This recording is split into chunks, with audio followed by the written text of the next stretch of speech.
کا روزہ بنایا گیا، کس جگہ پہ بنایا گیا؟ لا حول ولا قوت الا باللہ، ایسی جگہ پہ بنایا گیا، گندا نالا بہ رہا ہے، گٹر کا گندا پانی ہے، اوپر میرے پیغمبر صلی اللہ علیہ وسلم کا پاک روزہ بنایا ہوا ہے۔ گستاخی کس کو کہا جاتا ہے؟ پھر بھی کہتے ہیں کہ جو جشن مناتے نہیں وہ گستاخ ہیں۔ گستاخی کس کو کہا جاتا ہے؟ پاک روزہ گٹر کے گندے نالے کے اوپر بنا کر ثابت کیا کیا؟ الیاذ باللہ، استغفر اللہ، نام نہاد عاشق جو ہیں یہ گستاخی اس طرح کما رہے ہیں۔ لوگ اس سے بھی آگے بڑھ گئے، نبی صلی اللہ علیہ وسلم کا استقبال کیا، 12 ربیع الاول کو جھنڈیاں لگائیں، جھنڈیوں کے اوپر نبی صلی اللہ علیہ وسلم کے نالین کا نقش بنا دیا، چوکوں میں اس کو لٹکایا گیا۔ استقبال کس کا؟ رسول اللہ صلی اللہ علیہ وسلم کا۔ لا حول ولا قوت الا باللہ، نبی کا استقبال نبی کے جوتے کے ساتھ کیا گیا۔ لا حول ولا قوت الا باللہ۔ اس سے آگے بڑھیں، دیکھیں اسی نالین کے اندر نبی صلی اللہ علیہ وسلم کا پاک نام بھی جوتے کے اوپر لکھا گیا۔ صرف نام ہی نہیں، محمد الرسول اللہ صلی اللہ علیہ وسلم بھی جوتے کے اندر لکھا۔ گستاخی کس کو کہا جاتا ہے؟ حضرات آپ اور آگے بڑھیں، اسی نالین پاک کے اندر نبی صلی اللہ علیہ وسلم کا نام بھی، اللہ کا نام بھی، گستاخی یہاں تک پہنچی بسم اللہ الرحمن الرحیم بھی لکھا گیا، لا الہ الا اللہ محمد الرسول اللہ بھی لکھا گیا۔ گستاخی اس حد تک بھی پہنچی، نالین کے اندر نبی کے جوتا مبارک کے نقش کے اندر اللہم صلی علی سیدنا محمد وعلی آل سیدنا محمد صلی اللہ علیہ وسلم یہ درود بھی لکھا گیا۔ اور گستاخ کس کو کہا گیا؟ جو جشن نہیں مناتے۔ انصاف کے ترازو میں رکھ کر میری باتوں کو ذرا تول کر وزن کیجئے اور اپنے دل سے فیصلہ لیجئے کہ گستاخ کون ہے۔ حضرات آپ تھوڑا سا اور آگے بڑھیں، حق اللہ کا لفظ بھی اسی نالین کے اندر لکھا گیا۔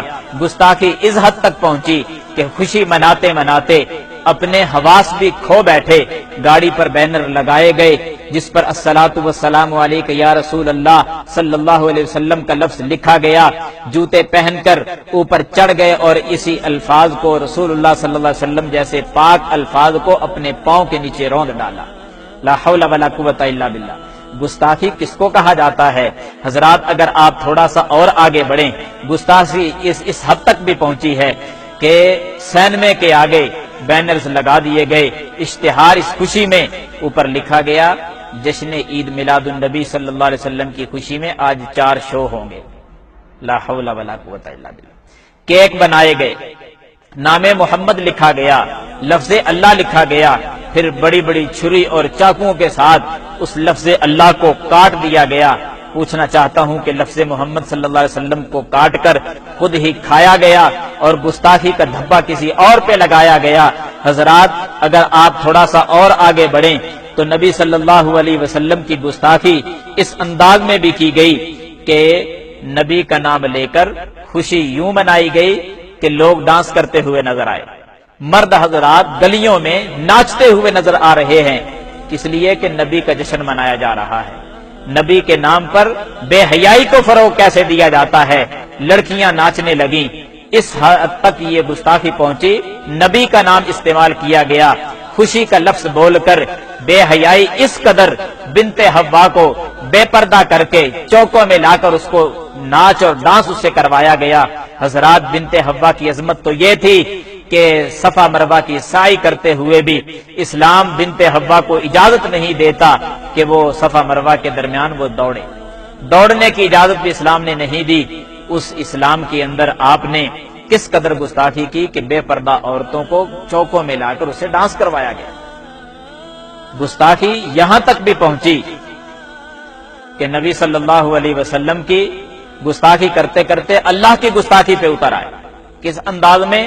دیکھیں، بیت اللہ نقلی بیت اللہ بنایا گیا، نقلی بیت اللہ بنا کر اور جتنے بھی اولیاء کے دربار ہیں، مزار ہیں، ان کے دربار بنائے گئے اور پھر ایک ریل کی شکل دے کر بیت اللہ جو نقلی بنایا تھا اس کے ارد گرد تمام اولیاء کے مزار بنا کر ان کو گھمایا گیا۔